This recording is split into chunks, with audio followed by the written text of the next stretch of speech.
Knock knock. Hi, I'm Diana. I'm going to be your student nurse today, so I'm going to go ahead and perform an EKG on you. So I'm going to wash my hands. Okay. Can you verify your name and date of birth for me, please? Max call 12/12/89. Perfect. Wonderful. And then I'm going to close the curtain, give us some privacy. So today we're going to do an EKG. It gives us an electrical reading of your heart, just kind of paints a picture of what's going on in your heart within 12 seconds. If there's any abnormalities, we'll be able to check it or to see if there's any abnormalities with the electrical impulses that we'll be reading on the EKG. So I'm just going to need you to hold really still for me. Just steady breathing, try not to move, and try not to talk during the procedure. It'll be really quick and painless, okay? Okay. All right, wonderful. Let's get started here. Okay, so I'm gonna go ahead and start trying to do the lead placement on you. First, I'm gonna raise the bed to my waist level. That way I'm not bending over and potentially hurting my back, and it'll be easier to work with as well. Is it okay if I go ahead and expose your chest now? Wonderful. So typically what we'll do is if they have excessive hair on the chest, we can't get the electrodes to stick, we'll go ahead and shave the chest in the areas that we need to. We're also going to clean it with an alcohol wipe and get rid of any oils or additional skin cells on there that would potentially cause artifact on the EKG. And we're also going to scrub it with an abrasive, because that's also going to remove unwanted materials, and it's also going to texture the skin to allow the electrode to stick onto the skin better. So once we've done all of that, I'm going to go ahead and start finding the landmarks to place the electrodes. So the first one is going to be on his anatomic right, and it's going to be in the 4th intercostal space. So I'm going to find my first one here, just under the clavicle. Then I'm going to work my way down. So there's 2,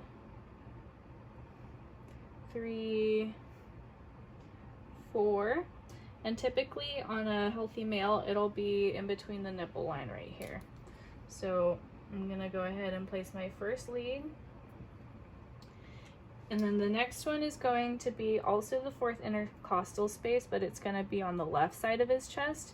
So here's 1, 2, 3, 4, right there, and just to the right, or sorry, just to the left of his sternum.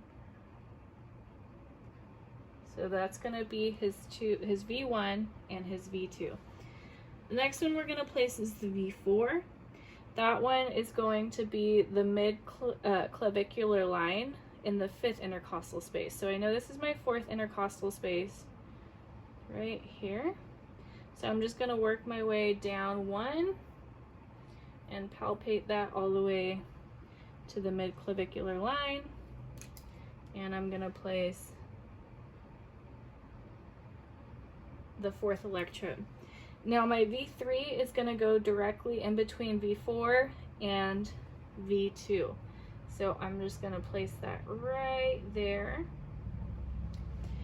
Now V5 is going to go into the anterior anterior axillary line, which is right about here, and it'll be the 5th intercostal space as well. So we're just going to go ahead and follow that.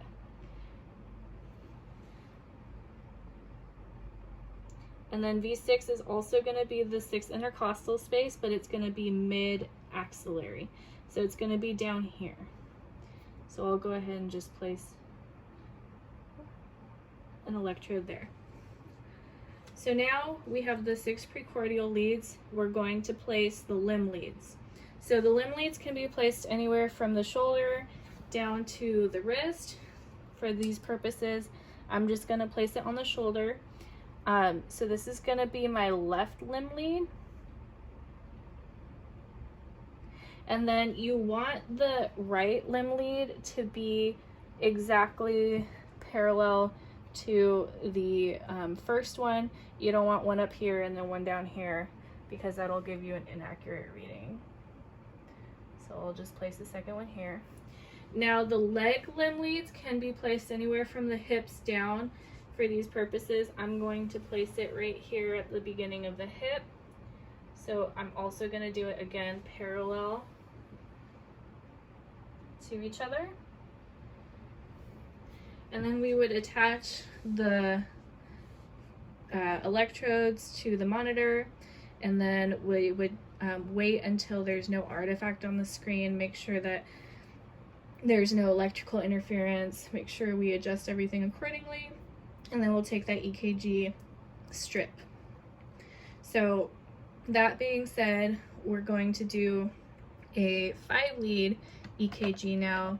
Let's say that he just came into the ER and we need to place him on a monitor.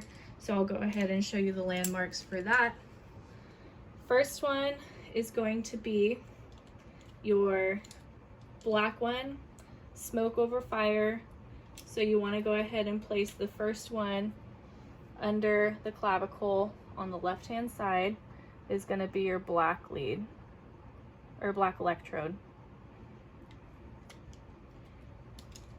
So then we're going to have the red one, which is going to be right underneath the ribs on the left hand side. So we'll put our red electrode here.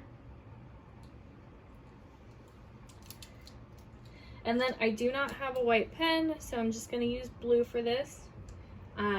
But it's going to also be on the right hand side, you have white over green, brown in between. So we're going to go ahead and put the white electrode under the clavicle on the left hand, or on the right hand side.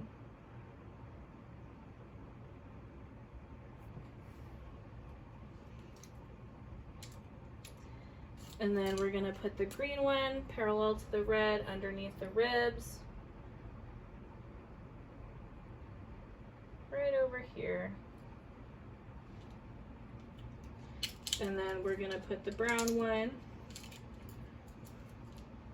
in the 4th intercostal space. Right in between the nipple line on the right side of the sternum. So we'll go ahead and put the brown dot right next to that other one, basically same spot.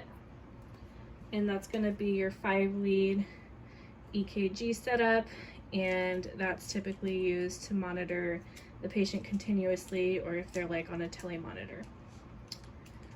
And now I'm going to go ahead and cover the patient up,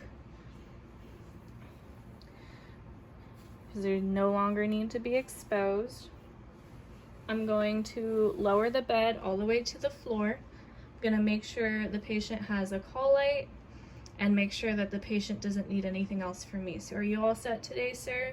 Okay, if you need anything, just go ahead and press that call light and I'll be right back, all right? And then I'm going to go ahead and perform hand hygiene, wash my hands, and that's the end of this skill.